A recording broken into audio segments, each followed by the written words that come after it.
नमस्कार विद्यार्थी मित्रांनो, मी अर्जुन कदम तुमच्या पुन्हा एकदा स्वागत करतो आपल्या सेशनमध्ये। आज एक महत्त्वाचा आणि अत्यंत महत्त्वाचा विषय घेऊन आलेलो आहे। कंबाईन म्हणजे काय, म्हणजे एमपीएससी कंबाईन परीक्षा नेमकी काय आहे। जर तुम्ही इथं पाहिलं असेल, कंबाईन गट ब आणि गट क परीक्षेच्या विषयी सर्व काही एमपीएससीच्या कंबाईन परीक्षेच्या विषयी आणि सरळ सेवा परीक्षेविषयी, सध्याची सरळ सेवा 2025 आणि 2026 नंतरची सरळ सेवा काय असणार आहे याच्याबद्दल आपण जाणून घेणार आहे या सेशनमध्ये। जर अजूनपर्यंत आपल्या यूट्यूब चॅनलला सबस्क्राईब केलं नसेल तर जरूर सबस्क्राईब करून घ्या। असे नवीन व्हिडिओज जे आहेत ते तुमच्या फायद्यासाठी आणि महत्त्वाचे असणारे विषय आपण तुमच्यासमोर मांडतोय। आजच्या सेशनमध्ये सगळ्यात महत्त्वाचा विषय गट ब जे आहेत, म्हणजे कंबाईन ग्रुप बी आणि कंबाईन ग्रुप सी, गट ब आणि गट क या परीक्षेमध्ये नेमक्या या परीक्षेचं स्वरूप कसं असतं, प्रिलिम्सची परीक्षा कशी असते, त्याला किती मार्क्स असतात, त्यानंतर त्याच्यामध्ये कुठले कुठले विषय असतात इन्क्लुडेड, नेमकं ही परीक्षा पद्धती काय आहे, कोण परीक्षा देऊ शकतं, पात्रता त्याची काय आहे, मुख्य परीक्षा काय आहे, किती मार्क्सला आहे, त्याच्याविषयी सर कुठली पुस्तकं वापरायची, किंवा PSI सारख्या परीक्षेमध्ये फिजिकल आहे किंवा इंटरव्ह्यू आहे तो किती मार्काचा आहे, या सगळ्या विषय आपण समजून घेणार आहे। आणि ग्रुप सी ची परीक्षा जे आपण कंबाईन गट क परीक्षा म्हणतोय, ज्यामध्ये प्रिलिम्सची परीक्षा, मुख्य परीक्षा आणि टंकलेखन जे महसूल सहाय्यक पदासाठी एकूण मिळून कंबाईन परीक्षा नेमकी आहे कशी, याच्यामध्ये सिलेबस काय आहे, अभ्यासक्रम ज्याला आपण सिलेबस म्हणतोय त्याच्यामध्ये नेमका कोणकोणते टॉपिक सब टॉपिक येत आहेत, अभ्यासक्रम डिटेल समजून घेणार आहे आपण। सगळ्यात महत्त्वाचं यामध्ये किती पोस्ट येतात, इथपासून या परीक्षेच्या शेवटच्या निकालापर्यंत आयोग कशा पद्धतीने आपल्याला हे निवडतं, एकंदरीत या सगळ्याबद्दल आपण बोलणार आहे। तर सुरुवात करूया। सेशन थोडं लेंदी असणार आहे कारण पूर्ण एकाच व्हिडिओमध्ये आपण कंबाईन परीक्षेचा पूर्ण लेखाजोखा घेणार आहे। अगदी वय, वजन, उंची या सगळ्या गोष्टी ज्या आहेत ते महत्त्वाच्या आणि आयोगाच्या नोटिफिकेशनचा दाखला देऊन आपण हे सेशन मारतोय, त्यामुळे ऑथेंटिक असणार आहे। त्यामुळे शेवटपर्यंत सेशन बघत राहा, तुम्हाला सगळ्या प्रश्नांची उत्तरं इथं मिळतील। ठीक आहे, चला सुरुवात करूया। एमपीएससी कंबाईन परीक्षा म्हणजे नेमकं काय। आता एमपीएससी जे आहे, एमपीएससी म्हणजे Maharashtra public service commission. MPSC म्हणजे महाराष्ट्र पब्लिक सर्व्हिस कमिशन, ज्याला आपण महाराष्ट्र लोकसेवा आयोग म्हणतो। भारतीय संविधानातील आर्टिकल अनुच्छेद 315 यामध्ये याला घटनात्मक दर्जा दिलेला आहे, म्हणजे संविधानात्मक तरतूद असलेला आपला आयोग आहे। आणि यानुसार या संस्थेची निर्मिती झाली। महाराष्ट्र शासनातील प्रशासकीय अधिकारी पदासाठी उमेदवाराची निवड करणे हे एमपीएससीचे मुख्य काम आहे।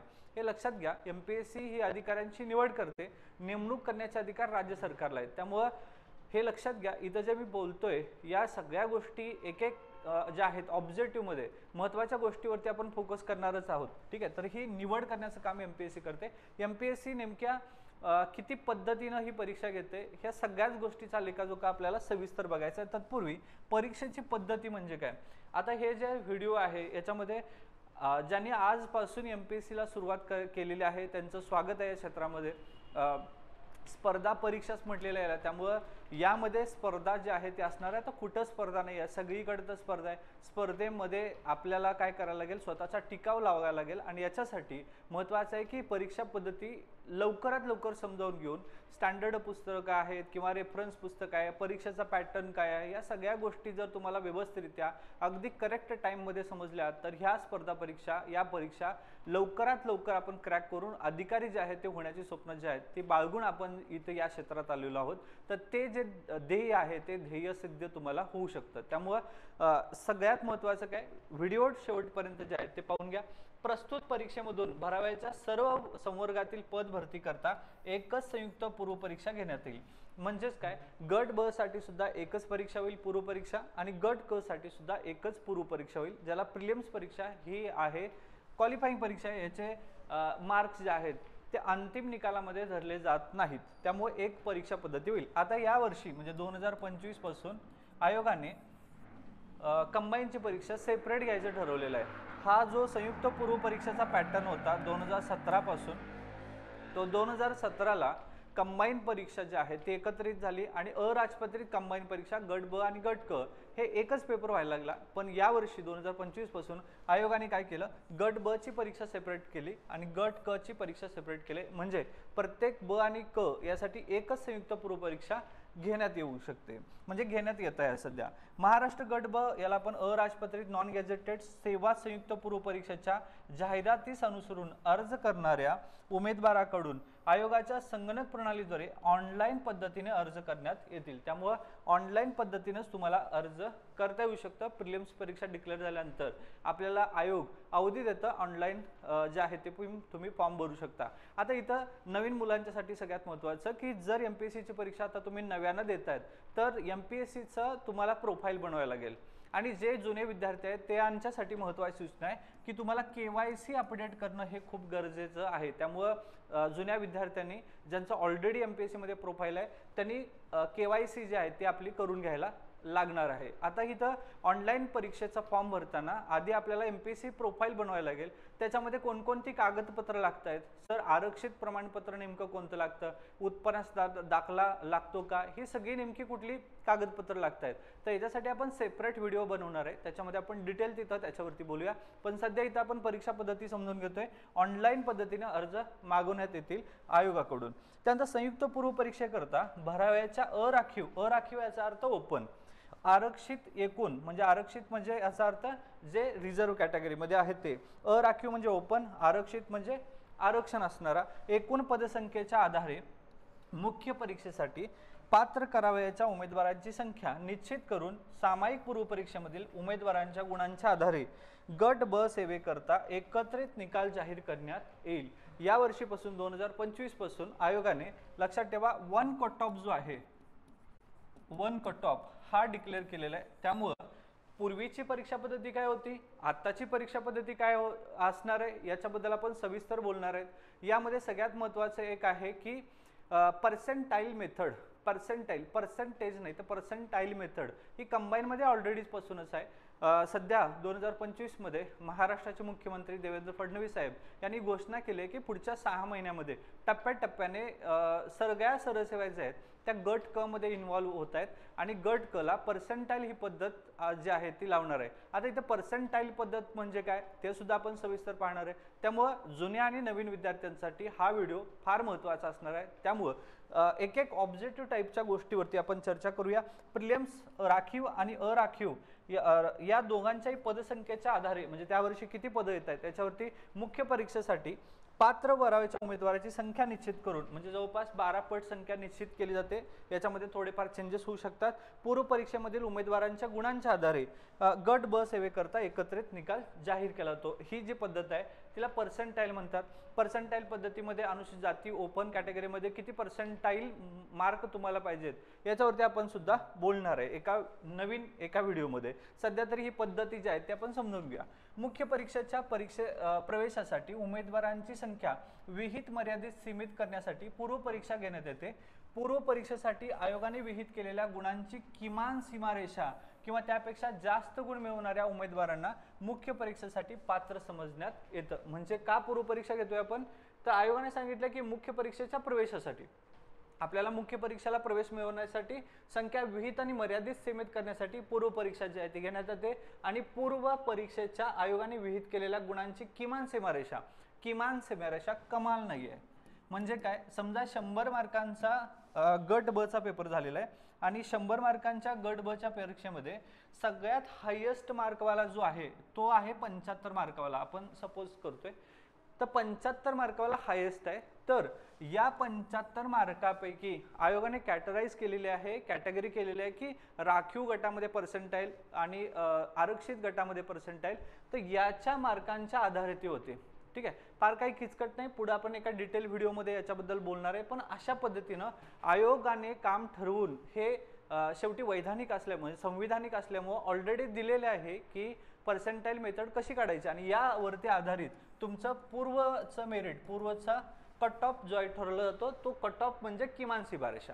एवढे मार्क्स पाहिजे म्हणजे 100 पैकी गेल्या वर्षी 59.25 ही सीमारेषा सांगितलेली होती. ठीक आहे, आता हे लक्षात घ्या. एवढे मार्क किमान असतील तर एवढे मार्क तुम्हाला पडलेच पाहिजेत किंवा याच्यापेक्षा जास्त पडले पाहिजेत आणि हे पॉइंटमध्ये जे आहे ते सुद्धा असंच लागू होतं. म्हणजे पूर्व परीक्षेचा गुण अंतिम निवडीच्या वेळी विचारात घेतले जाणार नाहीत. म्हणजे पूर्व परीक्षेला जे गुण पडलेत हे तुम्हाला मुख्यसाठी मोजले जाणार नाहीत. हे केवळ काय आहे मुख्यसाठी क्वालिफाय आहे, ठीक आहे. त्यानंतर पुढे संयुक्त पूर्व परीक्षेच्या एकत्रित निकालाच्या आधारे गट ब सेवेच्या मुख्य परीक्षेच्या प्रवेशासाठी पात्र ठरणाऱ्या उमेदवारांची उपरोक्त चारही संवर्गासाठी एकच संयुक्त मुख्य परीक्षा घेण्यात येईल.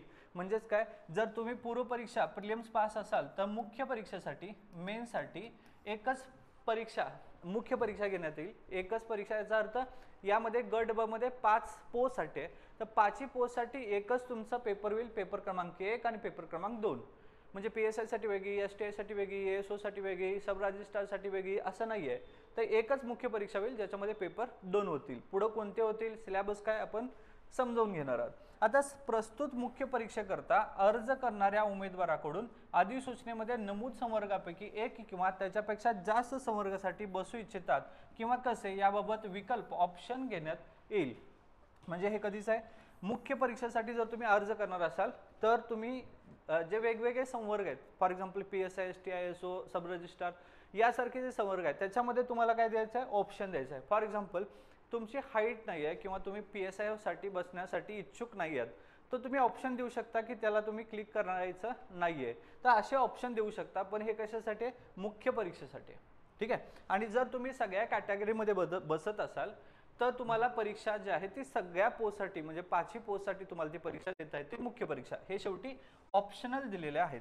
प्रस्तुत मुख्य परीक्षेसाठी गट ब सेवेतील संवर्गासाठी ऑनलाईन अर्ज सादर करताना पात्रतेच्या आधारे उमेदवारांनी संबंधित संवर्गाकरता दिलेले किंवा दिलेले विकल्प हा संबंधित संवर्गाच्या भरती करता उमेदवारांचा अर्ज समजण्यात येईल किंवा येतील व सदर विकल्पाच्या आधारे पुढील भरती प्रक्रिया राबवण्यात येईल. म्हणजे जर तुम्ही मेन्समध्ये जर तुम्ही विकल्प दिलेला आहे तर ज्यावेळेस फायनल सिलेक्शन होणार आहे त्यावेळेस तुम्ही दिलेल्या विकल्पांचाच आधार घेऊन आयोग जे आहे ते फायनल तुम्हाला पोस्टसाठी विचार करू शकते, जर तुमच्या मुख्य परीक्षेसाठी किमान पात्रता असेल, म्हणजे तेव्हा किमान गुण असेल तेव्हा, ठीक आहे. त्यामुळे तुम्ही ऑप्शन देताना आणि हे सगळंच कसं करायचं आहे, ऑनलाईन पद्धतीनं करायचं आहे. त्यानंतर संयुक्त मुख्य परीक्षेस अर्ज करताना दिलेला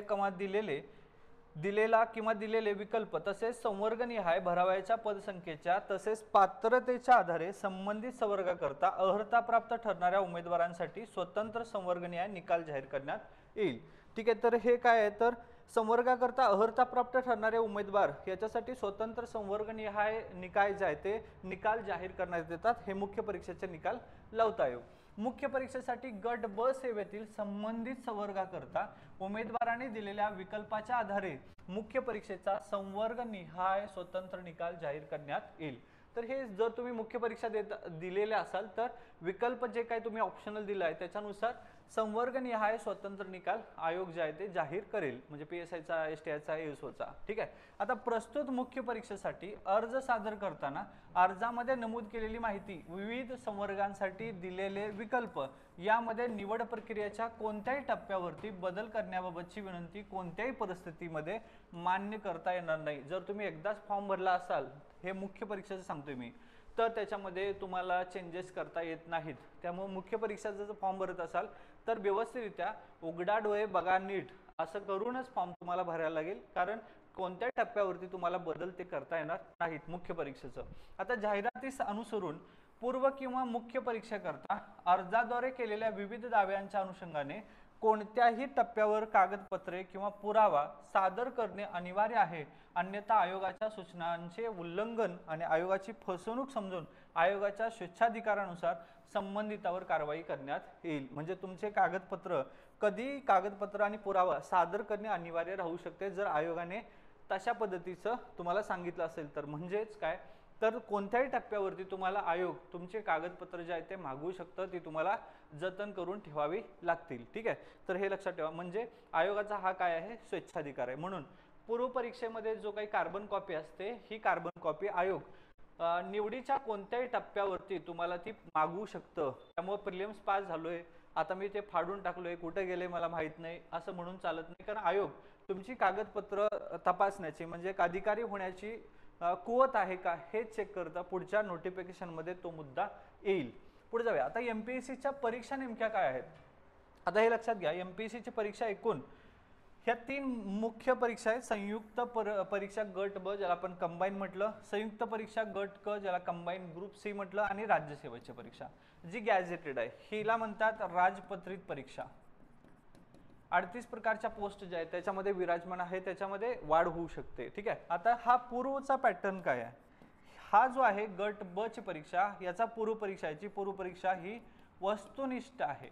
म्हणजे ऑप्शन 4 ऑप्शन आहेत ए बी सी डी, आपल्याला राईट गोल करायचं आहे. ठीक आहे. गट क ची सुद्धा काय आहे, वस्तुनिष्ठ अशीच आहे. त्यानंतर राज्यसेवेची पूर्व परीक्षा सुद्धा वस्तुनिष्ठ अशीच आहे.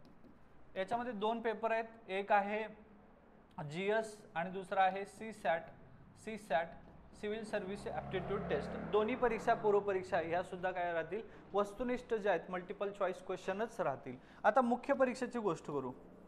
संयुक्त कंबाईन परीक्षा गट ब ही मुख्य परीक्षा ही सुद्धा वस्तुनिष्ठ अशीच असणार आहे, पर्यायी बहुपर्यायी. त्यानंतर ही जी सुद्धा परीक्षा वस्तुनिष्ठ असणार आहे गट क ची परीक्षा, आणि ही जी आहे ही मात्र वर्णनात्मक झालेली आहे या वर्षापासून. ठीक आहे. म्हणजे यूपीएससी आणि राज्यसेवा ही मेन्स आता जवळपास 85% सिलेबस पण सेम आहे आणि परीक्षा पद्धती ज्या आहेत ते दोन्ही पण वर्णनात्मक होतात यूपीएससी.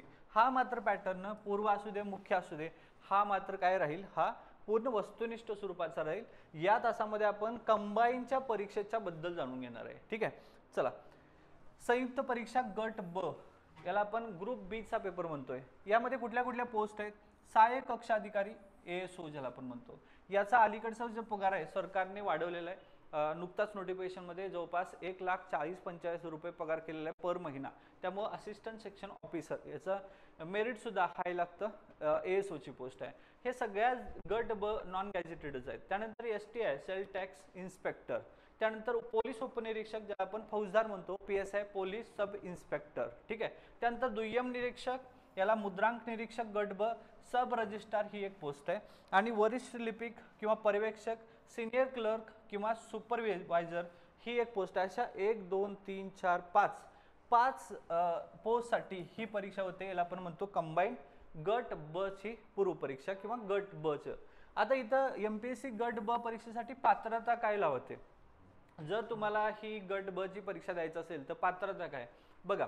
पहिली गोष्ट आहे शैक्षणिक पात्रता काय, संवैधानिक विद्यापीठाची पदवी किंवा तिच्याशी समतुल्य असणारी शासनाने घोषित केलेली इतर कोणती तत्सम अर्हता. एकतर डिग्री कंप्लीट पाहिजे किंवा शासनाने घोषित केलेली समतुल्य असणारी पदवी जी आहे किंवा तुमची पात्रता अर्हता ही पाहिजे तुम्हाला, जर ह्या परीक्षेचा तुम्हाला फॉर्म भरायचा असेल. जर तुम्ही अपियर असेल तर फॉर्म भरू शकता, पण मुख्य परीक्षा जर द्यायचं असेल तर मुख्य परीक्षेचा शेवटचा दिवस ज्या दिवशी तुम्ही फॉर्म भरणार आहे त्या दिवशी तुम्ही पदवी जी आहे ती प्राप्त केलेली आणि तुमच्याकडे तसं सर्टिफिकेट असणं गरजेचं आहे.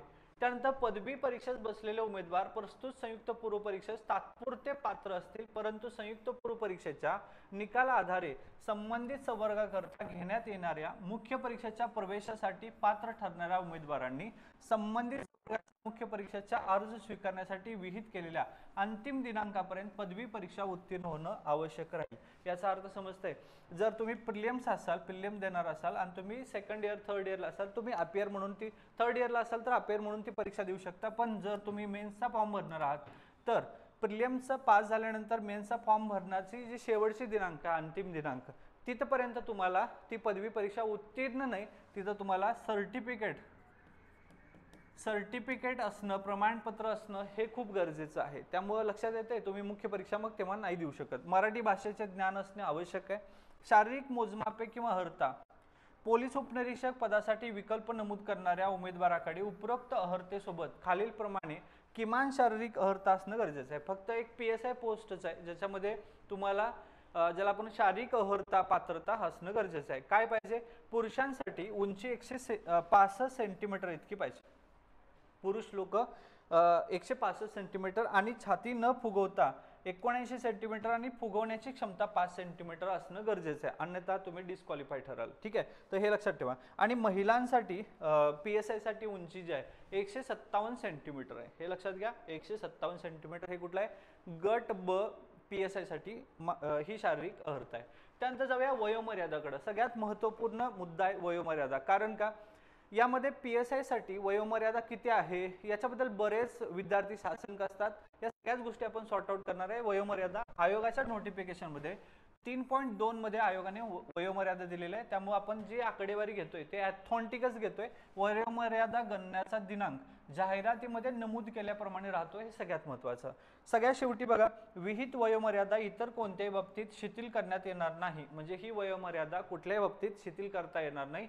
शिथिल करण्याचे अधिकार राज्य सरकारला आणि MPSCलाच आहेत. त्यामुळे कोरोनामध्ये 2 वर्ष भरतीच नव्हती, त्यामुळे आयोगाने 1 वर्ष PSIचं जी वयोमर्यादा आहे ती 1 वर्ष वाढवण्यात आलेली होती. हे अपवाद होतं. यानंतर मात्र कुठल्याही पद्धतीचं वयोमर्यादामध्ये एक्सटेन्शन दिलं जात नाही. पण कुणाला एक्सटेन्शन आहे ह्या सगळ्या गोष्टी आपण समजून घेऊ. आरक्षित प्रवर्ग आणि उपप्रवर्गासाठी किमान आणि कमाल वयोमर्यादा. आता सहाय्यक कक्ष अधिकारी, राज्य कर निरीक्षक, पोलीस उपनिरीक्षक आणि दुय्यम निबंधक श्रेणी 1 वयोमर्यादा गणण्याचा दिनांक जाहिरातीमध्ये नमूद केलेला राहील. किमान अमागास किंवा मागास किंवा मागासवर्गीय यासाठी सगळ्यामध्ये किमान वय 18, 18, 19, 19 आहे. हा काय आपल्या महत्त्वाचा विषय नाही आहे.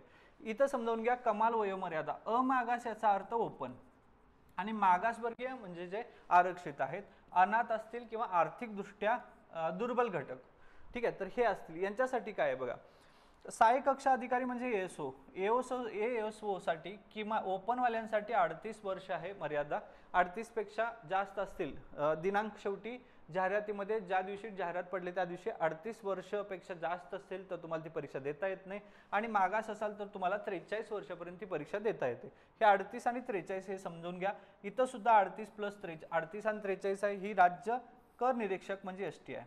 म्हणजे ASO असेल STI असेल, दोघांसाठी किमान जे वय आहे, कमाल वय आहे जे ओपनसाठी ते 38 वर्ष आहे, 38 वर्ष आहे.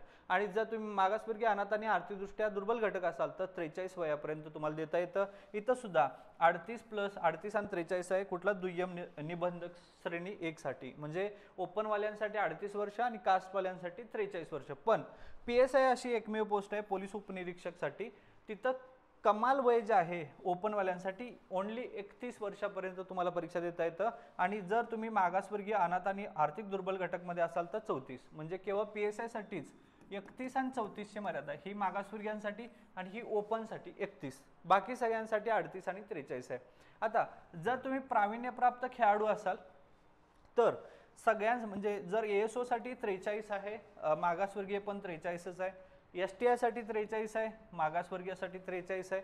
त्यानंतर तुम्ही सब रजिस्ट्रारसाठी सुद्धा 43 आहे, इथं सुद्धा 43च आहे. आणि PSI साठी वयवर्ष 36 आहे. म्हणजे प्रावीण्यप्राप्त खेळाडू असतील तर वयवर्ष 36 हे आहे कुठलं, PSI साठीचं. बाकी ओव्हरऑल 31 ओपन आणि कास्ट 34 साठी आहे, ठीक आहे. त्यानंतर जर तुम्ही माजी सैनिक, आणीबाणी, अल्पसेवा, राजधिष्ठित अधिकारी असाल तर ओपनसाठी अमागासाठी ASO साठी 43 वर्ष, मागासवर्गीयांसाठी 43 वर्ष. त्यानंतर STI 43 वर्ष, इथं सुद्धा 43 वर्ष आहे. त्यानंतर PSI साठी 36 वर्ष आणि इथं सुद्धा 36 वर्ष. म्हणजे लक्षात ठेवा, प्रावीण्यप्राप्त खेळाडू आणि माजी सैनिक, आता हे लक्षात ठेवा, गट ब च्या परीक्षा यांना PSI साठी सध्या नाही आहेत, त्यामुळं इथं 43 वर्ष, सब रजिस्ट्रार 43 वर्ष, मग या सगळ्यांसाठी 43 वर्ष आहे. दिव्यांग उमेदवारासाठी वयाच्या 45 वर्षापर्यंत तुम्ही ह्या परीक्षा देऊ शकता. सगळ्या परीक्षा, फक्त तुम्ही अपात्र आहात कुठं, PSI साठी, ठीक आहे. तर PSI साठी अपात्र आहात. कुठल्या, दिव्यांग उमेदवार ओनली PSI साठी अपात्र आहेत. हे सगळ्यात महत्त्वाचं आहे. तुम्ही वयाच्या कुठल्या वर्षापर्यंत ह्या परीक्षा देऊ शकता, ठीक आहे. चला पुढे जाऊ. MPSC गट ब परीक्षेचं स्वरूप काय आहे? MPSC संयुक्त गट ब परीक्षा खालील टप्प्यामध्ये घेतली जाते. आता याच्यामध्ये टप्पे बघा. पूर्व परीक्षा 100 गुणांसाठी, वेळ 1 तास.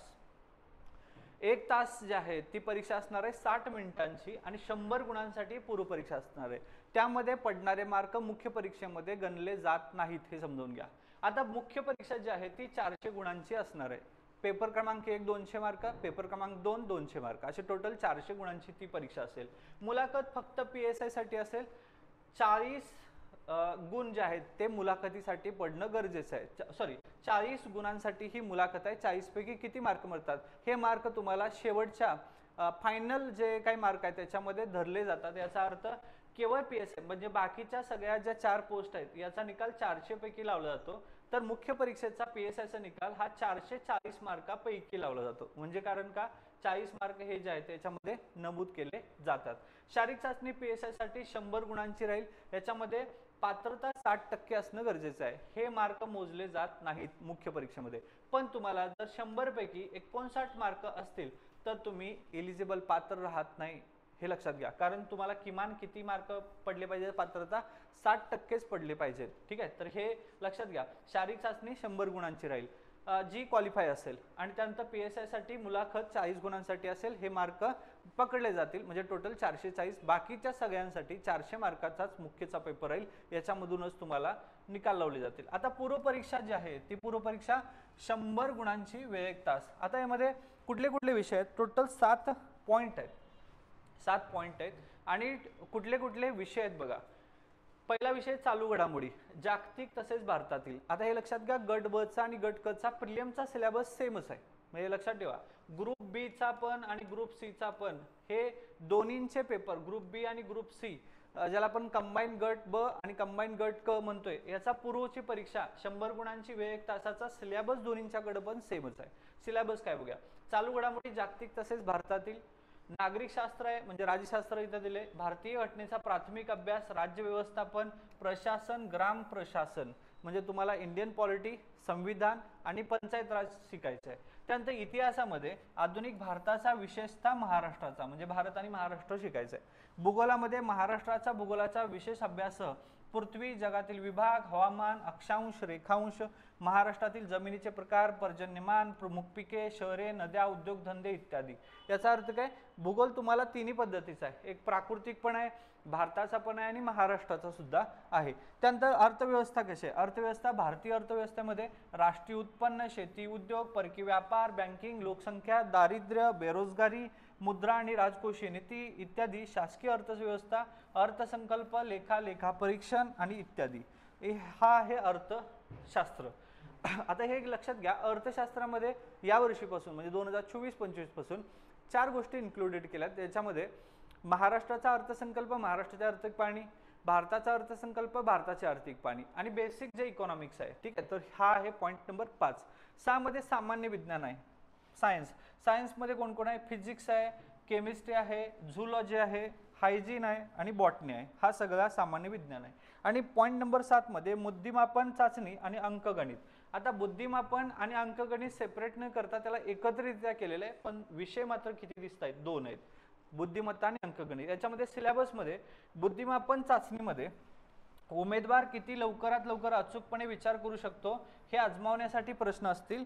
आणि अंकगणितामध्ये बेरीज, वजाबाकी, गुणाकार, भागाकार, दशांश, अपूर्णांक, टक्केवारी, असे एकंदरीत 10वीच्या सिलेबसवरती आधारित हे पूर्व परीक्षा जी आहे ती डिझाईन केलेली आहे. तर हा आहे पूर्व परीक्षा सिलेबस. हा गट ब मध्ये सुद्धा सेम असणार, गट क मध्ये सुद्धा सेम असणार आहे. 100 प्रश्न 100 मार्क्स.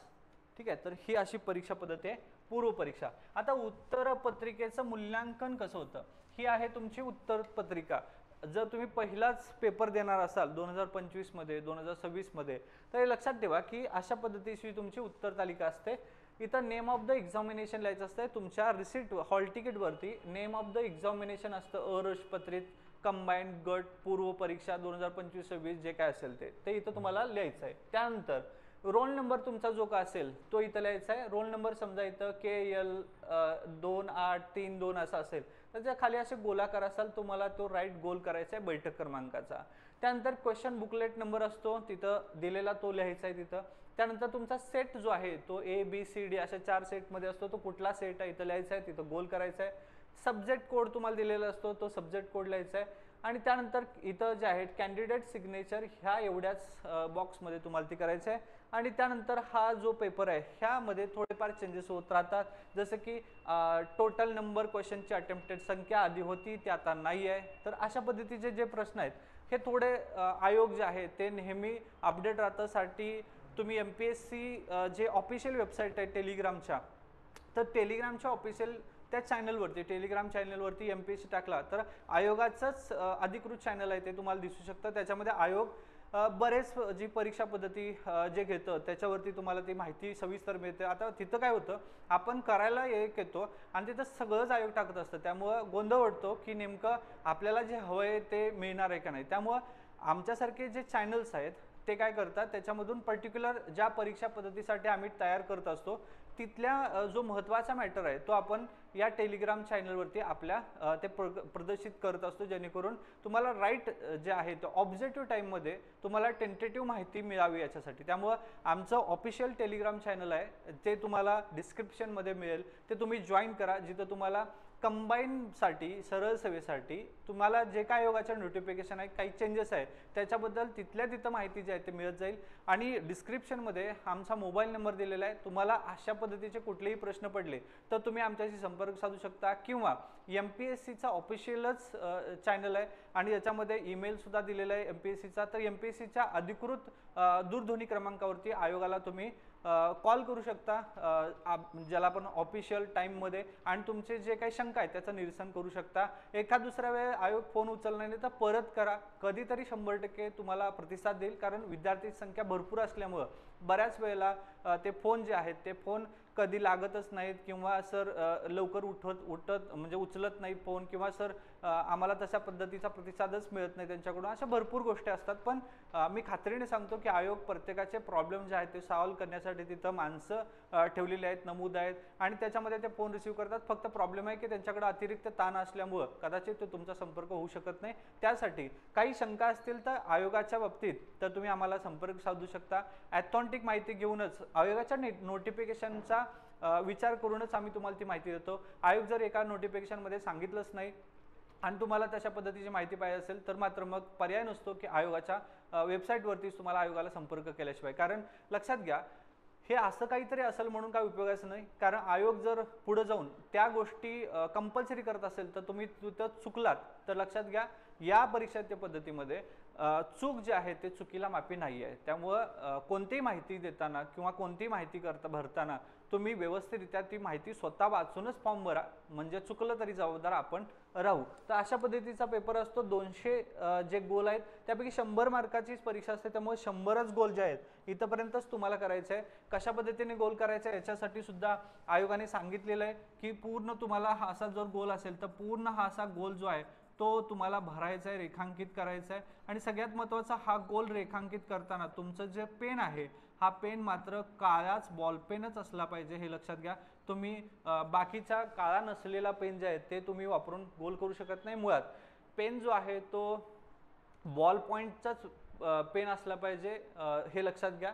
त्यामुळं अशा पद्धतीचे कसे गोल करायचे याच्यावरती आयोगाने उत्तरपत्रिका म्हणजे प्रश्नपत्रिकेच्या मागे ज्याला आपण म्हणूया माहितीपत्रक दिलेलं आहे. म्हणजे बऱ्याच वेळेला आपण असे गोल अर्धवट करतो, ठीक आहे, किंवा असे पद्धतीचे गोल करतो, तर हे जे आहे हे चूक गृहीत धरलं जातं. आयोगाच्या नोटिफिकेशनमध्ये काय दिलंय ते वाचूया. उत्तरपत्रिकेचं मूल्यांकन कसं केलं जातं. वस्तुनिष्ठ बहुपर्यायी स्वरूपाच्या उत्तरपत्रिकेचे मूल्यांकन करताना उत्तरपत्रिकेत नमूद केलेल्या योग्य उत्तरांनाच गुण दिले जातील. योग्य उत्तर जे आहेत त्यांनाच गुण दिले जातील. तसेच प्रत्येक चुकीच्या उत्तरामागे 25% किंवा 1/4 एवढे गुण एकूण गुणांमधून वजा करण्यात येतील. तर हे लक्षात घ्या. 25% म्हणजे इथं निगेटिव्ह सिस्टीम आहे, लक्षात घ्या. 1/4 ही निगेटिव्ह सिस्टीम आहे, ठीक आहे. तर हे लक्षात घ्या. 0.25 मार्क्स तुमचे जाणार आहे, 25%, ठीक आहे, हे निगेटिव्ह आहे. त्यानंतर पुढे जाऊया. एखाद्या प्रश्नाचे एकापेक्षा अधिक उत्तर दिली असल्यास अशा प्रश्नांचे उत्तर चुकीचे समजण्यात येऊन त्या प्रश्नांच्या उत्तराकरता 25% किंवा 1/4 एवढे गुण एकूण गुणांमधून वजा करण्यात येतील. म्हणजेच काय, जर पहिल्या प्रश्नाचं उत्तर तुम्ही 2 अंडरलाईन केलेलं आहे, गोल रेखांकित केलेला, आणि तुम्हाला वाटलं की नाही 3 पण बरोबर आहे, तर हा प्रश्न जो आहे तो चुकीचा समजण्यात येईल आणि चुकीच्या उत्तरासाठी 1/4 एवढे निगेटिव्ह मध्ये पकडले जातील. आयोगाचा हा रूल आधी नव्हता. म्हणजे आयोगाचा आधी रोल असा होता की जर तुम्ही एक गोल केलाय आणि जर दुसरा गोल केला असाल तर हे जे गोल केले ते गृहीतच धरले जाणार नाहीत, असा आधीच्या 2016-17च्या पूर्वीच्या आयोगाच्या नोटिफिकेशनमध्ये हे होतं. पण 2019 नंतर आयोगाने नोटिफिकेशनमध्ये तुम्हाला या गोष्टी प्रकर्षाने दिलेल्या आहेत. जर तुम्ही एकापेक्षा जास्त गोल करत असाल तर ते उत्तर बरोबर जरी असलं तरी चूकच समजण्यात येईल आणि निगेटिव्ह मध्ये जाईल, हे लक्षात घ्या. त्यानंतर एखादा प्रश्न अनुत्तरित असेल तर अशा प्रकरणी नकारात्मक गुणांची पद्धत लागू असणार नाही. म्हणजे जर तुम्ही ब्लँक सोडलाय प्रश्न क्रमांक 3 हे तुम्ही गोलच केलं नाही तर निगेटिव्ह जाणारच नाही. म्हणजे जेवढे तुम्ही रेखांकित केलेले आहेत त्याचाच विचार होईल. योग्य उत्तरासाठी 1 गुण आणि अयोग्य उत्तरासाठी निगेटिव्ह सिस्टीम 1/4 लागू होईल. त्यानंतर वरील प्रमाणे कार्यपद्धतीचा अवलंब करताना एकूण अंतिम गुणांची बेरीज अपूर्णांकात आली तरीही ती अपूर्णांकातच गणण्यात येईल व पुढील कार्यवाही त्याच्या आधारेच करण्यात येईल. म्हणजे जर तुम्हाला 58.25 मार्क असतील, 25 मार्क किंवा टक्के आपण म्हणूया, तर तुम्हाला 0.25चा पण विचार होईल. म्हणजे ज्यावेळेस प्रिलिम्सचं कट ऑफ लागेल, समजा 58.75 लागला तर तुम्ही 0.50 न बाहेर जाऊ शकता.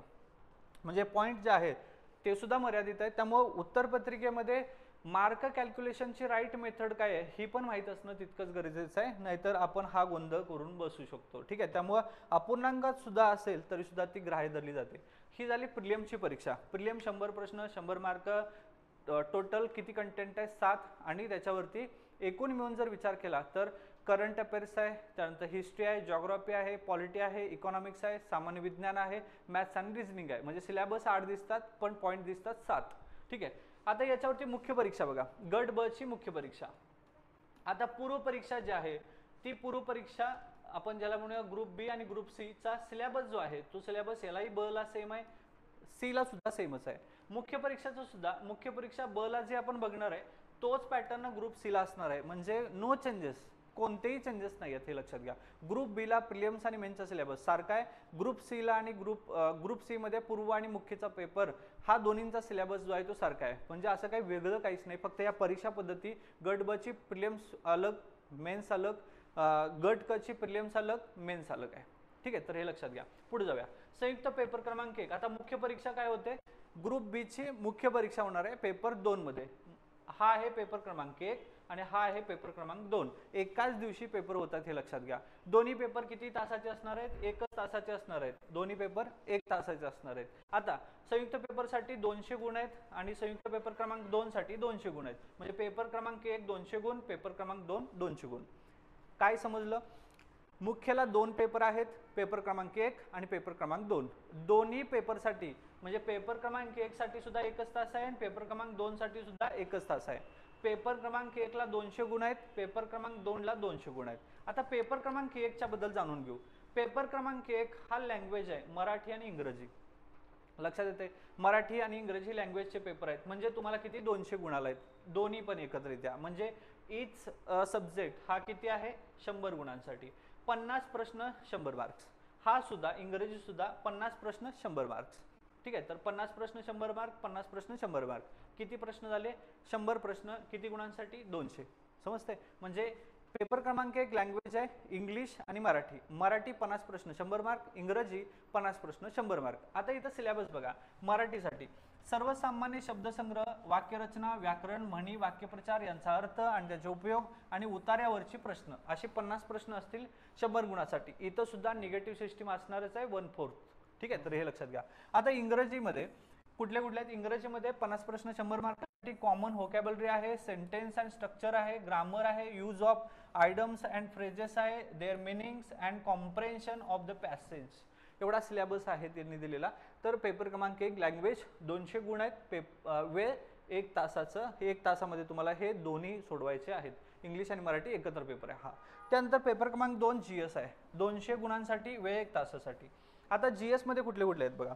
सामान्य बुद्धिमापन आकलन म्हणजे बुद्धिमापन आणि आकलन इथं दिलेलं आहे. ठीक आहे, त्यानंतर चालू घडामोडी आहे, चालू घडामोडी. ठीक आहे, त्यानंतर जागतिक तसेच भारतातील चालू घडामोडी दिले. प्रिलियम सारखं सेम आहे. अंकगणित आणि सांख्यिकी. आता थोडा सिलेबस वाढलाय बघा. सामान्य बुद्धिमापन प्रिलियम्सला होतं, आकलन यात वाढलेलं आहे. अंकगणित प्रिलियम्सला होतं, सांख्यिकी वाढलेलं आहे. समजतंय? म्हणजे प्रिलियम्सला आपण गणित आणि बुद्धिमत्ता म्हणतोय, इथं गणित ज्याला अंकगणित, सामान्य बुद्धिमापन, आकलन आणि सांख्यिकी हे थोडे एक्स्ट्रा पॉइंट वाढत आहेत. माहितीचा अधिकार अधिनियम 2005 आरटीआय आणि महाराष्ट्र लोकसेवा हक्क अधिनियम 2015 इथं 2 ऍक्ट जे आहेत वाढलेले आहेत जे प्रिलियम्सला नव्हते.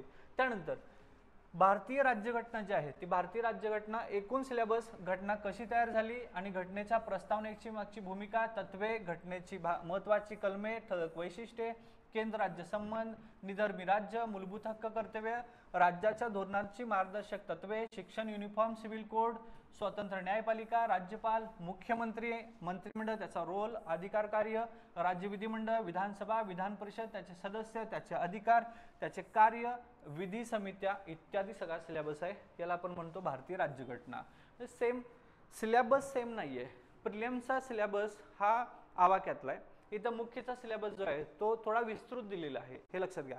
प्रिलिम्स ही चाळणी परीक्षा असते, त्यामुळे चाळणी परीक्षेमध्ये भारताच्या राज्यघटनेसोबत इतर देशांच्या राज्यघटनेचा सुद्धा प्रश्न जे आहे ते येऊ शकतं, कारण ती चाळणी परीक्षा आहे. आता हे लक्षात घ्या की प्रिलिम्सचा जो काय आपण सिलेबस बघितला होता त्या सिलेबसमध्ये 100 प्रश्न आहेत सर, बरोबर आहे, पण कुठला प्रश्न कुठला सब्जेक्ट किती मार्काला याच्यावरती काही सांगाल का?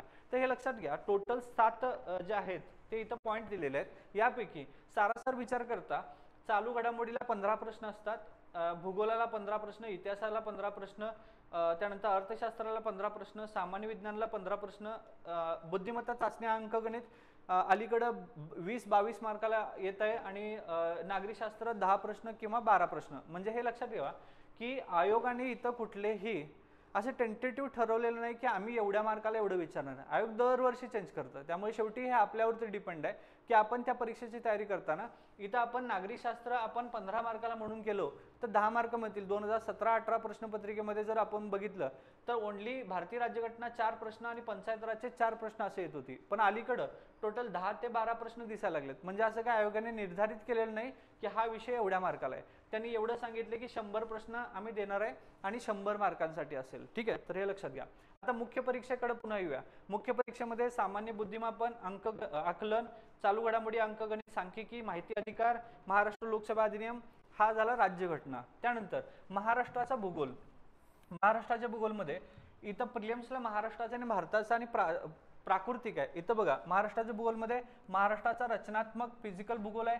मुख्य रचनात्मक म्हणजे याला विभाग आहेत. मुख्य रचनात्मक विभाग हवामान आहे, क्लायमेट, पर्जन्यमान, तापमान आहे, पर्जन्यातील विभागावर बदल आहे, नद्या आहेत, पर्वत आहेत, डोंगर आहेत, राजकीय विभाग आहेत, प्रशासकीय विभाग आहेत, नैसर्गिक संपत्ती, वने, खनिज, मानवी आणि सामाजिक भूगोल, लोकसंख्या, मायग्रेशन ऑफ पॉप्युलेशन, त्याचे सोर्स आणि त्याचे डिस्टिशन वरील परिणाम, त्यानंतर ग्रामीण वस्त्या, तांडे, झोपडपट्ट्या, त्याचे प्रश्न.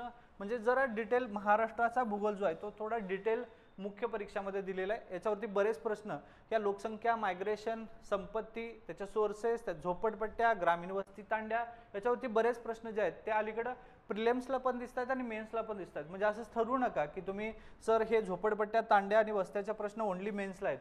प्रिलिम्सला मध्ये सुद्धा तुम्हाला दिसतील, कारण प्रिलिम्सचा जो सिलेबस आहे तो असं फार विस्तृत नाही आहे. तिथं इत्यादी पॉईंट देता आयोग, ई असं, ईचा अर्थ काही विचारू शकतं. ठीक आहे, त्यामुळे ही चाळणी परीक्षा आहे. चाळणी परीक्षेमध्ये कोणतेही प्रश्न येऊ शकतात. आता हे लक्षात घ्या, महाराष्ट्राचा भूगोल हा तर डिटेल दिलेला आहे. भारतीय राज्यघटना पॉईंट नंबर 6 महाराष्ट्राचा भूगोल. त्यानंतर पर्यावरण बघा, हा नवीन सब्जेक्ट आहे कारण प्रिलिम्सला नाहीये. पर्यावरणामध्ये मानवी विकास आणि पर्यावरण, पर्यावरणपूरक विकास, नैसर्गिक साधन संपत्ती, संधारण, विशेषतः वनसंधारण, विविध प्रकारची प्रदूषणे, पर्यावरण आपत्ती, पर्यावरण संवर्धनात कार्यरत असलेल्या राज्य, राष्ट्र, जागतिक पातळीवरती संघटना, संस्था इत्यादी. म्हणजे पर्यावरण हा विषय सेपरेट आलेला इथं, प्रिलिम्सला मध्ये पर्यावरण नाहीये. तर हा पॉईंट नंबर 6 होता. 6 मध्येच पॉईंट नंबर 6.1 मध्ये हा पर्यावरण ऍड केलेला आहे. त्यानंतर इथं सामान्य विज्ञान आणि तंत्रज्ञान, इथं फिजिक्स आहे, केमिस्ट्री आहे, झूलॉजी आहे, बॉटनी आहे. असं प्रिलिम्स आहे. ऍड काय काय झाले मेन्सला तर बघा, दूरसंवेदन, हवाई आणि ड्रोन छायाचित्रण, भौगोलिक माहिती प्रणाली, त्याचे उपयोजन, रिमोट सेन्सिंग ज्या पद्धती आहेत इथं एक्स्ट्रा ऍड होत आहेत मुख्य परीक्षेसाठी.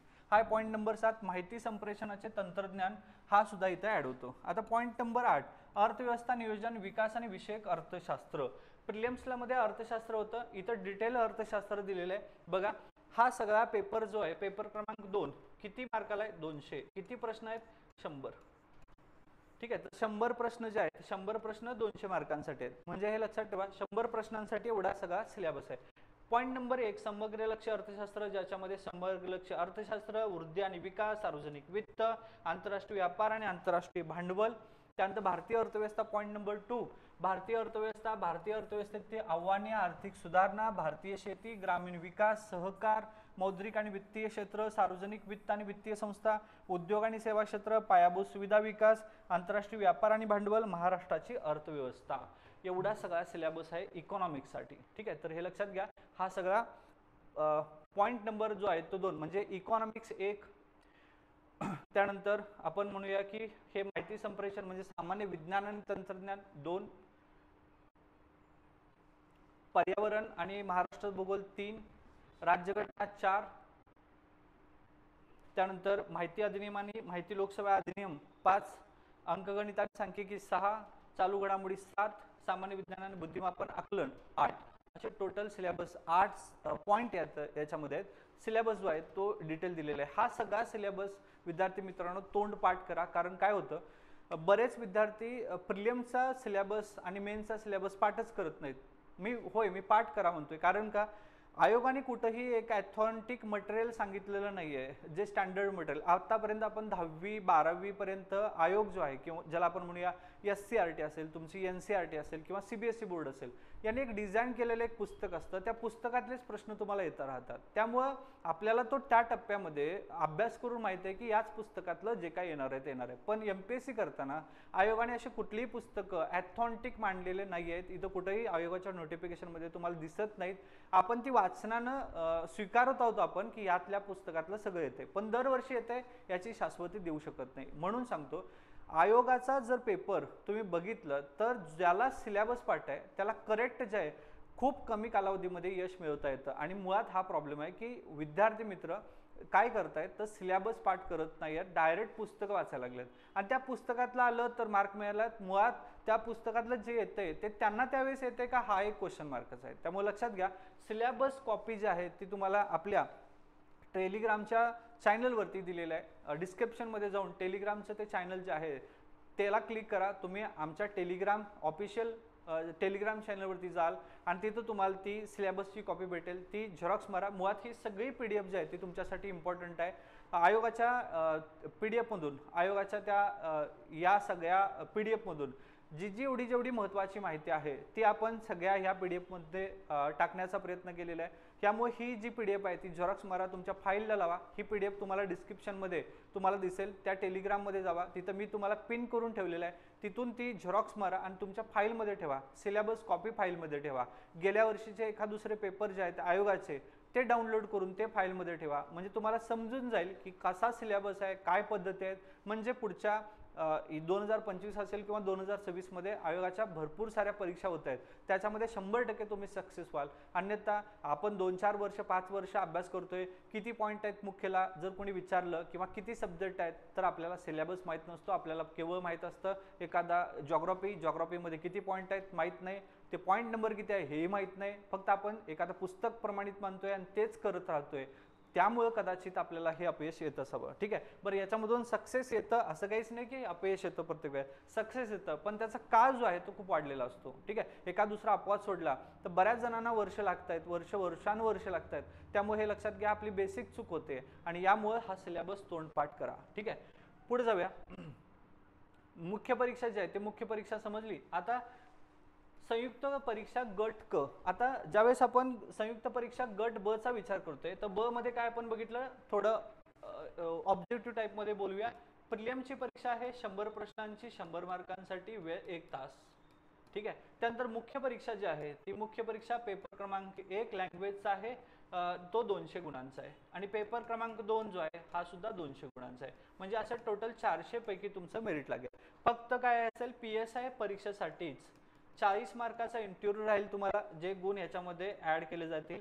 आणि फिजिकल जे आहे शारीरिक चाचणी ही तुम्हाला 100 मार्कांची असेल. त्याच्यामध्ये 100 पैकी जवळपास 60 एलिजिबिलिटी क्रायटेरिया जो आहे PSI साठीचा तो आयोगाने 2 वेळेस चेंजेस केलेला आहे. त्यामुळे हे लक्षात ठेवा, आयोगाचं नोटिफिकेशन डाउनलोड करताना ह्याची खात्री करा की आयोगाचं नोटिफिकेशन हे अलीकडचंच असायला पाहिजे. म्हणजे इथं किती केलेलं आहे, 60% पात्रता केली आहे. आधी ती 70% होती, नंतर जाऊन ती 60% केलेली आहे. ठीक आहे, त्यामुळे ऑथेंटिक माहिती आयोगाच्या नोटिफिकेशनवरती दिलेली असते, फक्त ती ओल्ड नसली पाहिजे, कारण ओल्ड आणि नवीन मध्ये थोडेफार चेंजेस होत राहतात. त्यामुळे आपण आयोगाचं नोटिफिकेशन पाहतोय पण ते असेल तर प्रॉब्लेम आहे. म्हणजे इथं तुम्हाला 60 पाडणं गरजेचं आहे. असे पण हे काय आहे, क्वालिफाईंग आहे. ठीक आहे, असे टोटल केससाठी 440 मार्कापैकी मेरिट लागेल आणि उरलेल्या 4 पोस्टसाठी 400 मार्कांचं मेरिट लागू शकतं. ठीक आहे, तर हे अशा पद्धतीनं गट ब ची ही सगळी परीक्षा पद्धती होती. आता जाऊया आपण संयुक्त गट परीक्षा गट क, याला आपण कंबाईन गट क ग्रुप सी चा पेपर म्हणतोय. ठीक आहे, उद्योग निरीक्षक गट क, उद्योग संचालक ही एक पोस्ट आहे त्याच्यामध्ये. दुय्यम निरीक्षक गट क राज्य उत्पादन शुल्क, याला आपण म्हणतो एक्साइज PSI. जसं तिकडं पोलीस सब इन्स्पेक्टर आहे तसंच ती राज्य उत्पादन शुल्क पण गट क चे एक्साइज PSI ची परीक्षा. ठीक आहे, ही एक पोस्ट आहे. त्यानंतर तांत्रिक सहाय्यक गट क विमा संचालनालय, म्हणजे उद्योग निरीक्षक एक आहे, दुय्यम निरीक्षक आहे, तांत्रिक सहाय्यक गट क, कर सहाय्यक गट क, लिपिक टंकलेखक टॅक्स असिस्टंट म्हणायचं याला, लिपिक टंकलेखन याचं नाव बदललंय सध्या महसूल सहाय्यक लिहिलंय, महसूल सहाय्यक असं केलेलं आहे. ठीक आहे, गट क मराठी आणि गट क इंग्रजी. म्हणजे हे लक्षात घ्या की जर तुम्ही गट ब चा पेपरची तयारी करत असाल तर तुम्हाला केवळ PSI साठी उंची ही एक मॅटर करते सगळ्यात महत्त्वाचं क्रायटेरियामध्ये. पण गट क ची परीक्षाची तयारी करताना या 5 पोस्टसाठी लक्षात ठेवा, टॅक्स असिस्टंट, कर सहाय्यक आणि मंत्रालयीन क्लर्क ज्याला महसूल सहाय्यक म्हणतो, याच्यामध्ये टंकलेखन याचं सर्टिफिकेट शासन मान्यता प्राप्त असणं खूप गरजेचं आहे. व यासाठी मराठीचं सर्टिफिकेट जे आहे ते 30 स्पीड पाहिजे आणि इंग्रजीसाठी तुम्हाला 30 आणि 40चं सर्टिफिकेट पाहिजे. पूर्वी जे आहे, पूर्वीचे आयोगाच्या नोटिफिकेशन जर तुम्ही वाचला तर इंग्रजी 40 पाहिजे आणि मराठी 30 पाहिजे. म्हणजे विद्यार्थी काय करायचे, 30ची परीक्षा देत नव्हते, डायरेक्ट 40ची परीक्षा द्यायचे आणि ते इलिजिबल होते तेव्हा. पण आयोगाने आता नवीन नोटिफिकेशन सांगितलेलं आहे की मराठी 30 आणि इंग्रजी आणि 30 आणि 40 पाहिजे. म्हणजे आता तुम्हाला डायरेक्ट इंग्रजीची 40ची परीक्षा देताच येत नाही, तुम्हाला ती 30ची द्यावी लागेल, मग 40ची द्यावी लागेल. ठीक आहे, त्यामुळे हे लक्षात घ्या की या दोन्हीपैकी दोन्ही केला तर टॅक्स असिस्टंटसाठी इलिजिबल आहात तुम्ही. आणि जर टंकलेखन केवळ मराठी केला किंवा केवळ इंग्रजी केला असाल तर तुम्ही टंकलेखनमध्ये महसूल सहाय्यकपैकी त्याच परीक्षेसाठी तुम्ही क्वालिफाय असाल जी तुम्ही परीक्षा पद्धती दिलेली आहे. पण जर तुम्ही केवळ इंग्रजीमध्ये केलेला असाल 30चं तर तुम्ही कुठल्याही परीक्षेमध्ये टंकलेखनसाठी इलिजिबल नाही आहात. म्हणजे तर तुम्हाला इंग्रजी 30-40 करायला लागेल, नसेल तर तुम्हाला मराठी 30 करायला लागेल. समजलं?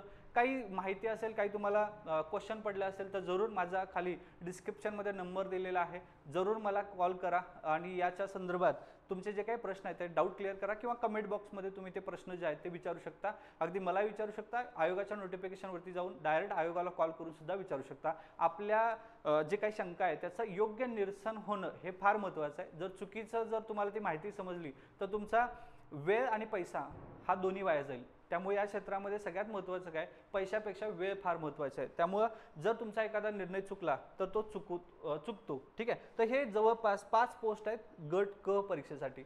आता गट क आणि गट ब परीक्षेसाठी पात्रता सेमच आहेत. संविधान विद्यापीठाची पदवी असायला पाहिजे किंवा समतुल्य असणारी अर्हता पाहिजे. परत तेच आहे, पदवी परीक्षेला बसलेले उमेदवार प्रस्तुत संयुक्त पूर्व परीक्षेत तात्पुरते पात्र असतील. जर तुम्हाला मुख्यचा फॉर्म भरायचा असेल तर शेवटच्या दिनांकाच्या वेळेस तुमचं ग्रॅज्युएशन सर्टिफिकेट आलं पाहिजे, तरच तुम्ही मुख्य परीक्षा देऊ शकता, अन्यथा नाही देऊ शकत. सगळ्यात शेवटचा हा मुद्दा आहे, गट क परीक्षेसाठी वयोमर्यादा काय.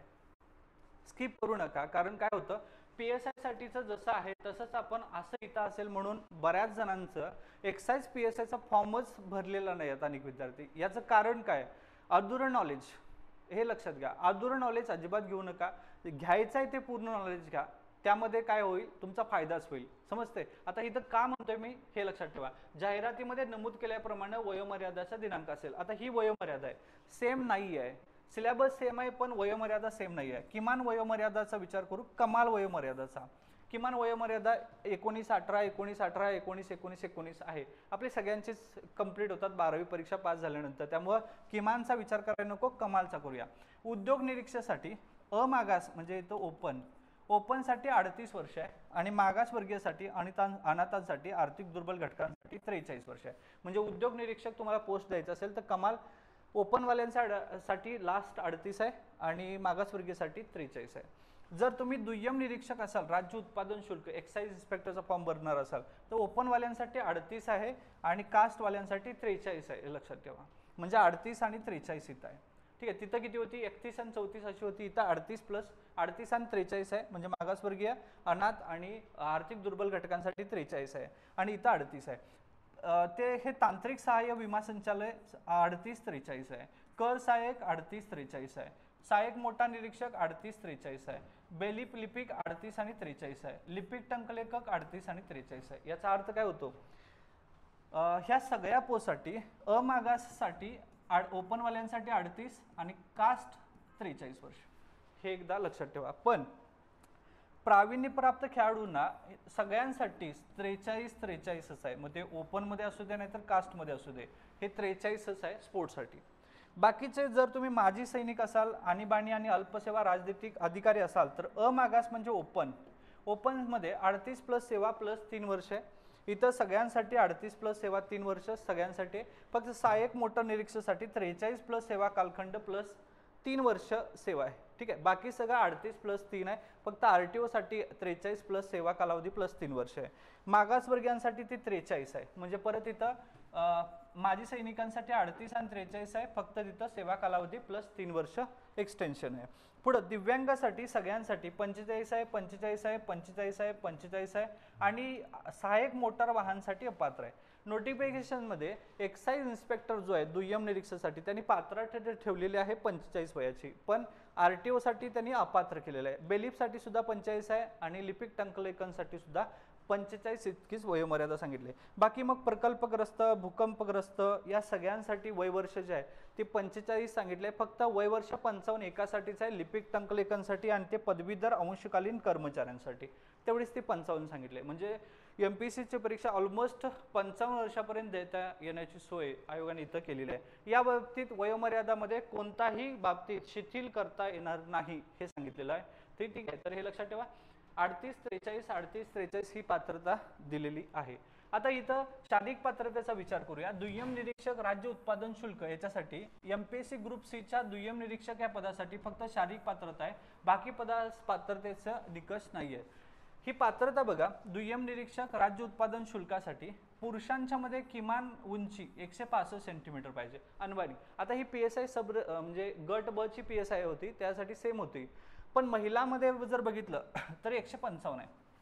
तिथं किती होती PSI गट ब साठी? मुलांसाठी 165 सेंटीमीटर होती आणि मुलींच्यासाठी 157 होती.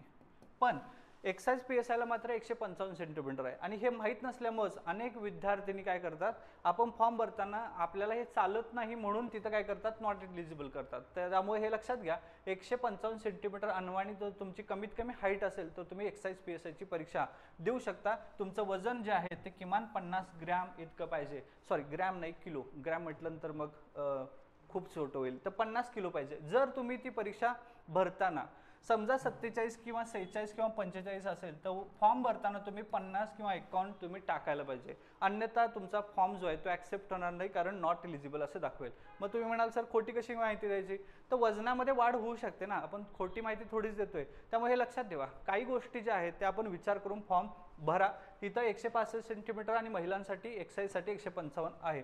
छातीचा विचार केला तर किमान 79 सेंटीमीटर फुगवून 5 सेंटीमीटर जे आहेत ते पुरुषांच्या मध्ये सेम PSI साठी गट ब साठी.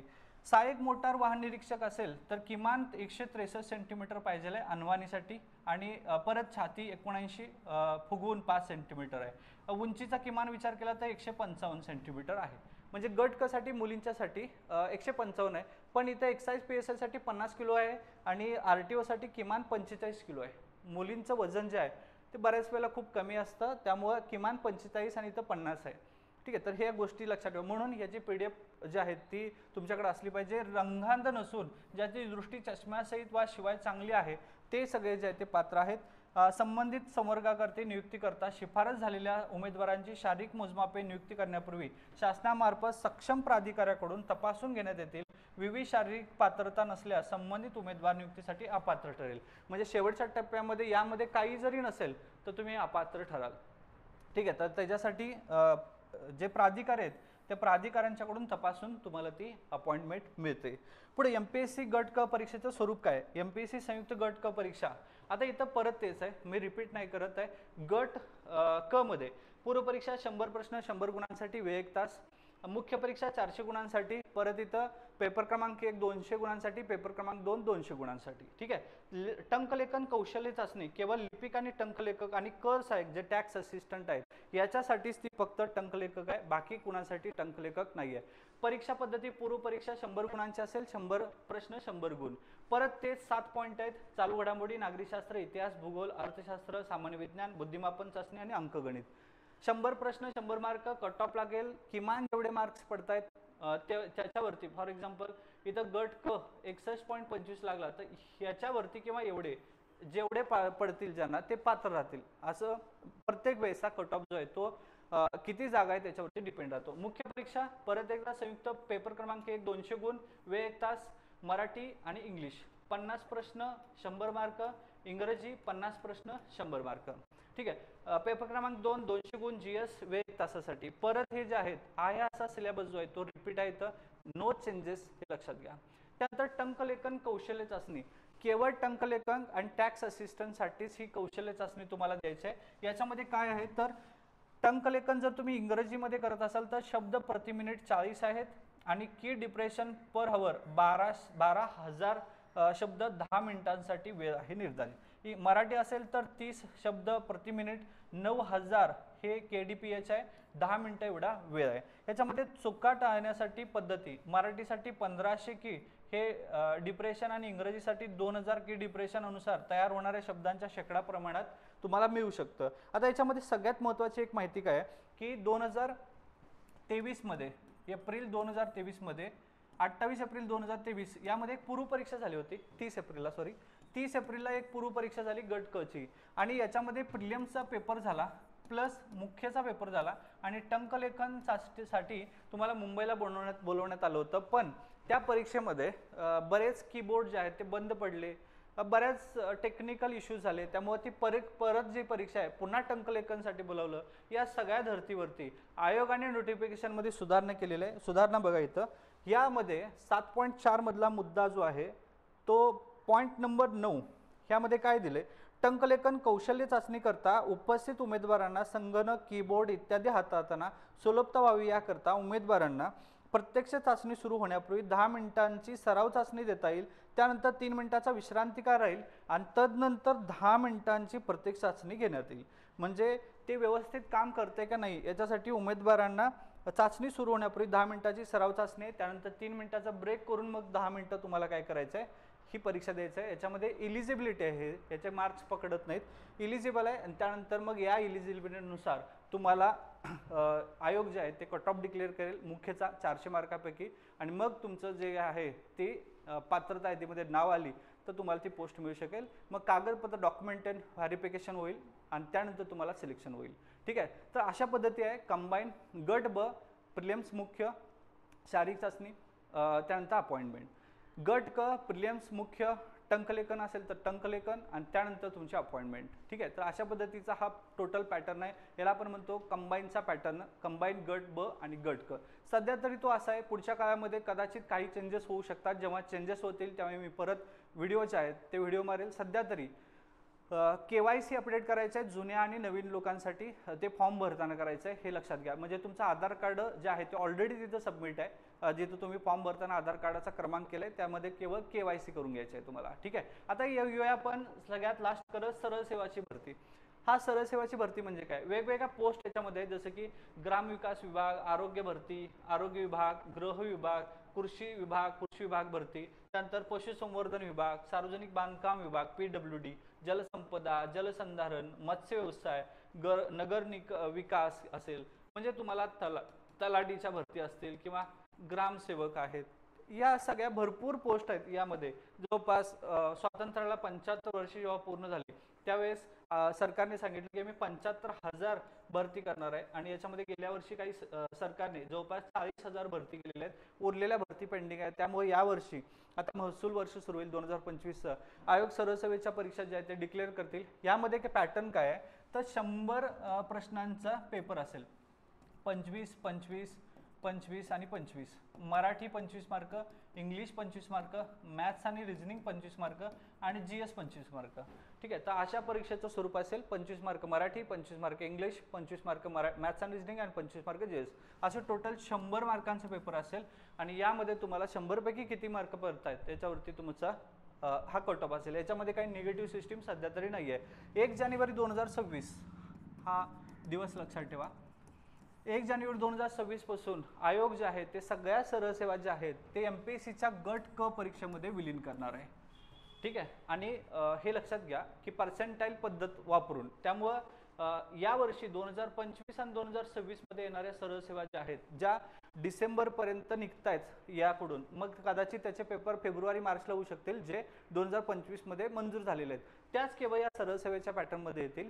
पण पुढच्या वर्षीपासून निघणाऱ्या सगळ्या पोस्ट फेब्रुवारी नंतरच्या, जानेवारी नंतरच्या, ह्या सगळ्या पोस्ट MPSC कडे येतात. त्यामुळं यावर्षी पुढचे 6-7 महिने जे आहेत त्या सरळ सेवेचा पॅटर्न हा अलग राहू शकतो, पुढच्या वर्षीचा पॅटर्न ह्या सरळ सेवेचा अलग राहू शकतो. ठीक आहे, आता येऊया आपण, सर ठीक आहे सगळं सांगितलं, पण आता आम्ही नवीन सुरुवात करतोय, तर सुरुवात कुठून करायची, तर हे लक्षात ठेवा.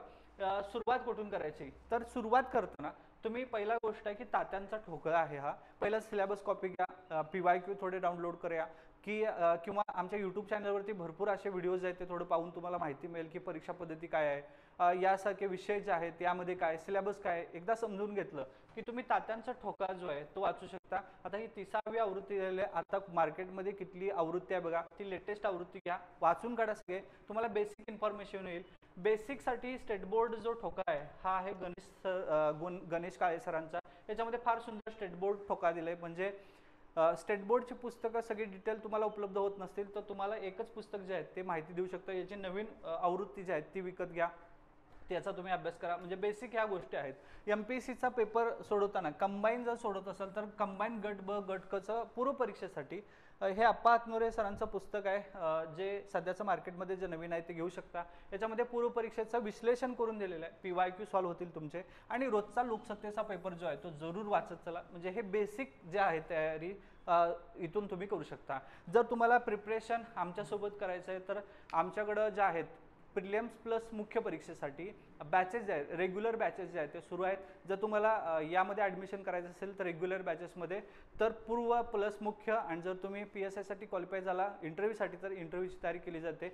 या सगळ्या पॅटर्न जवळपास 11 ते 12 महिने चालतो. जर तुम्हाला ॲडमिशन घ्यायचं असेल तर खाली आमचा संपर्क क्रमांक दिलेला आहे, त्याच्यावरती कॉल करून तुम्ही याबद्दलची सविस्तर माहिती, फी वगैरे जे आहे ते माहिती घेऊन तुम्ही ते ॲडमिशन घेऊ शकता. आणि तुमची तयारी जी आहे त्याच्यासाठी आमच्यावरती विश्वास ठेवून तुम्ही ते तयारी करा. भरपूर सारे मुलं जे आहेत ते सिलेक्टेड झालेले आहेत. याच्या संदर्भात आपण एका नवीन व्हिडिओजमध्ये जेवढे काय आहेत त्याच्याबद्दल आपण जरूर मारूया. ह्या व्हिडिओमध्ये सविस्तर आपण चर्चा करून किती विद्यार्थी सिलेक्टेड झालेत, किंवा गेल्या वर्षाचा विचार केला तर गट ब गट क परीक्षेमध्ये खूप चांगले मार्क मुलांना पडले होते. प्रिलिम्समध्ये, मेन्स आता जे झालेले, काही मुलांना ऑर्डर आलेले आहेत पण थोडे पेंडिंग आहेत, ते जॉईन होणार आहेत. भरपूर सारे निकाल आपण देतोय, कारण सगळ्यात महत्त्वाचं 3 गोष्टी महत्त्वाच्या आहेत. पहिली गोष्ट परीक्षा पद्धती अभ्यासक्रम पाठ करून घेणं, ऑथेंटिक मटेरियल जे आहे ते यूज करणं, आणि अभ्यासाची पद्धती रणनीती ठरवताना किमान जो तास आहे तो तेवढा अभ्यास करणं विथ गायडन्समध्ये. म्हणजे लक्षात घ्या की तुम्ही एखादा सिलेबस सब्जेक्ट करताय, फॉर एक्झाम्पल सायन्स करताय, तर सायन्समध्ये तुम्ही नेमकं काय करताय हे फार महत्त्वाचं. तुम्ही सिलेबसनुसार करताय की केवळ एक पुस्तक रट्टा करून जाताय, याच्यावरती फार महत्त्वाचं आहे. आणि ही सगळं प्रिपरेशन आपण 11 ते 12 महिन्यामध्ये टोटल प्रिलिम्स आणि मुख्यची तयारी करून घेतोय. तुम्हाला जर याच्याबद्दल काही विशेष माहिती पाहिजे असेल या संदर्भात तर तुम्ही आम्हाला जरूर कॉन्टॅक्ट करा. खाली डिस्क्रिप्शनमध्ये आमचे नंबर, मोबाईल नंबर दिलेले आहेत, तर मी संपर्क साधा आणि त्यानंतर आमच्यासोबत तयारी करू शकता. ठीक आहे, तर इथंपर्यंत आपण थांबूया. पुढच्या लेक्चरमध्ये आपण जरूर एका नवीन विषयावरती परत एकदा बोलूया. तोपर्यंत थांबतो. जय हिंद.